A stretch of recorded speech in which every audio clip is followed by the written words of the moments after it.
tous, aujourd'hui nous allons parler recouvreuse. Donc ici je vous présente le modèle de chez Juki, la NCS 1800. Donc une recouvreuse c'est quoi? Déjà pour commencer, une recouvreuse ça va vous permettre de travailler en milieu de tissu, contrairement à une surjeteuse où vous avez l'habitude de travailler en bord de tissu parce que vous avez un couteau qui va recouper. Ici, sur la recouvreuse, il n'y a pas de couteau. On travaille vraiment à plat. On a la possibilité de travailler en 3 aiguilles, 2 aiguilles ou une seule aiguille. Et on aura un seul fil pour le boucleur. Alors concrètement, ça donne quoi? Ça donne, si on travaille en 2 aiguilles, celles comme elles sont montées sur la machine, c'est-à-dire qu'on a enlevé celle du milieu, on aura ici un point de recouvrement large. En dessous, j'ai un point de chaînette. Ici, on travaille en 2 aiguilles et 3. Donc le point de chaînette est beaucoup moins large. Et ici, on a travaillé avec, de ce côté-ci, avec 3 aiguilles pour un point de recouvrement bien large et dense. Donc concrètement, essentiellement, on va s'en servir pour réaliser nos coutures d'ourlet sur des t-shirts ou des sweats. Alors, il y a d'autres aspects, hein. On peut jouer avec le décoratif du point et venir travailler en milieu de tissu, mais principalement la fonction première du recouvrement, c'est ça. Sur cette machine Juki, la NCS 1800, l'enfilage du boucleur, donc on a un seul boucleur, hein, comme je vous le disais ici, l'enfilage va se faire par le côté de la machine. Donc c'est une machine un petit peu différente, hein, de ce qu'on a l'habitude de voir dans la familiale, mais pour nous c'est un de nos modèles préférés.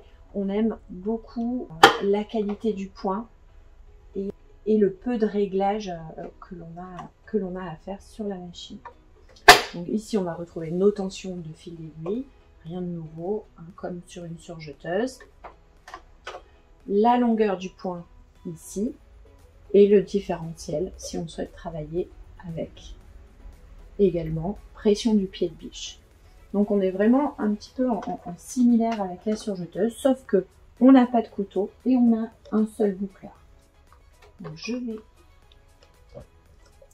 positionner mon tissu. Donc en règle générale, on va déterminer à quelle hauteur on veut notre couture d'ourlet. Donc en règle générale, on a 2,5, 3. Après, c'est une question d'esthétique. Je place mon tissu sous le pied de biche. J'abaisse le pied de biche.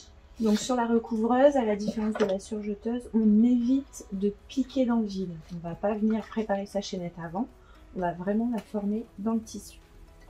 Donc je fais 1 ou 2 tours de volant à la main.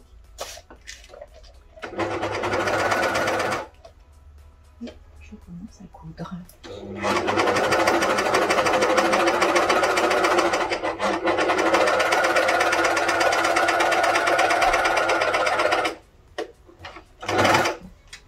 Pour terminer, je relève mes aiguilles, je relève mes pieds, je viens tirer légèrement sur mes fils d'aiguille,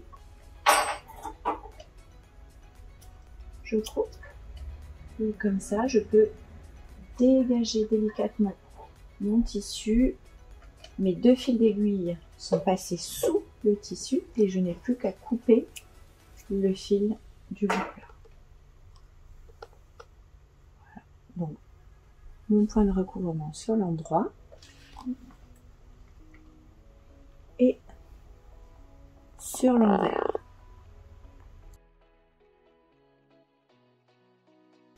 Donc là, on va éviter de laisser notre surplus de tissu.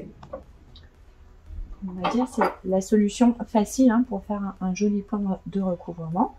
Donc je vais prendre ce qu'on appelle des ciseaux pélicans et simplement je vais venir recouper le surplus de tissu